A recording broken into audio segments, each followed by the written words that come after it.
Good morning, Leseka Monamo. Thank you very much for your participation in Project Success Botswana as a judge.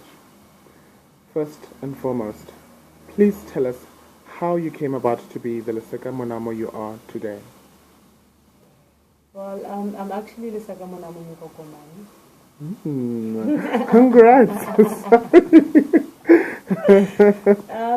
I would say really I am the person I am today because of my family and also because of the people that I've met during my studies and also during my career.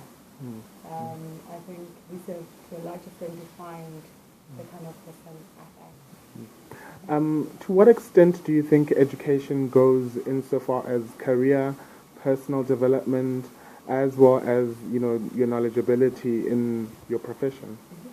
Well, education is very important because it helps one get an appreciation of different issues. That I always believe that when you're educated, you have a different way in which you would understand issues that come up. That is not clearly black and white at all times.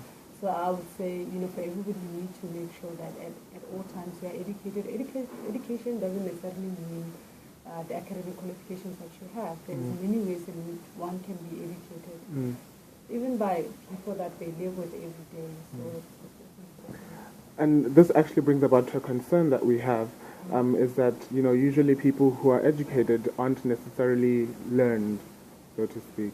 True. Because the assumption is that in our culture, the assumption is that if you have the education in terms of paper, then you are the only person who's sensible. But I always say to my younger brothers, you should be educated in two ways.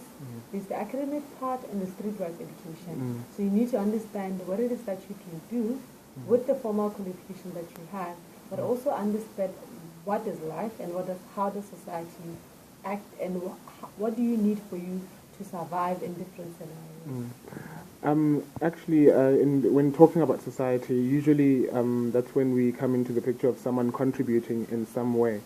But now when you've got a busy life and when you're now newly married and you're going on with your career and then maybe kids, how do you think that someone can strike that balance in giving back?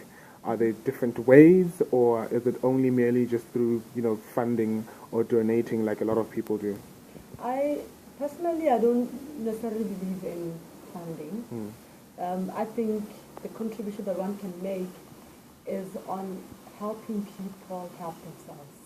That, the everyday discussions that you have with the youngsters, even with adults that you meet in the workplace, to discuss what it is that they would like to do, how can they improve the way they are living. For me, this has greater impact because after that person has gone, that whether you are there or not, that person can still sustain themselves. In Botswana, I think mentorship is not something that is so common.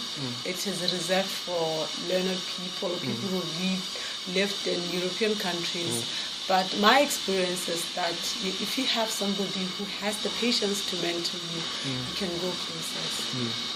And could you please share how, having the knowledge that you've done archaeology as a first degree and then also doing an MBA, how did that come about and how has it worked for you now?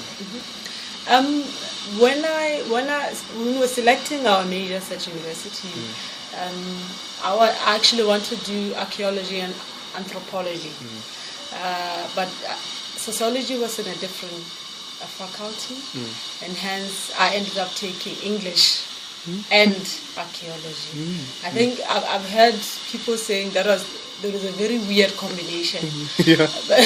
Weird as it was, for me, I really took it up, and every day I say, everything that you do happens for a reason. So on the basis of that, I started, when I couldn't get a job after my first degree, I further enrolled for a post-career diploma in education where I majored in English. And thereafter, I went and taught in a technical college. There, I really got an appreciation of the different disciplines and really that, just because I have a degree in archaeology doesn't mean if I can't get a job at the museum, it means I can't work. And then, I always have the love for archaeology, and I've always really believed there is a lot that needs to be done in terms of marketing the heritage that we have in Botswana. So when I enrolled for the MBA, the intention really was to say, I've worked, I need to move beyond where I am today. And MBA was providing that opportunity for me to get an appreciation what management is, but also looking at the fact that I'm not a typical employee, that I don't think about being employed all the time. So for me, that's why I did my MBA, to say, I need to broaden my perspective. What do I want to do? I have big ideas. And for me to do that, I need to really have all the principles in place. And when we're now selecting our majors in MBA, I selected marketing management because it allowed me to really bring a balance between what I love, which is archaeology, but also business, to have an appreciation that you need to know what it is that can make you who you are, and how do you improve your life in terms of business-wise. Now, having heard such a diverse set of background, now tell me, does education ever end? No. There is, I think there is a concept which is not well discussed and well appreciated in Botswana, which is lifelong learning. And I think this is what people need to understand, that you should be learning at all times.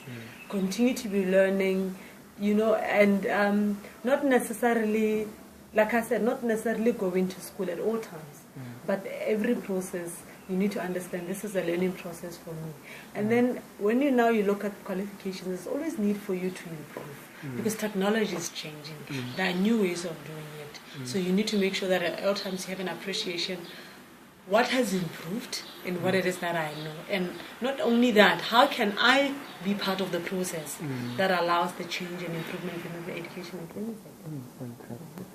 Thank you very much for your time, and looking forward to know more.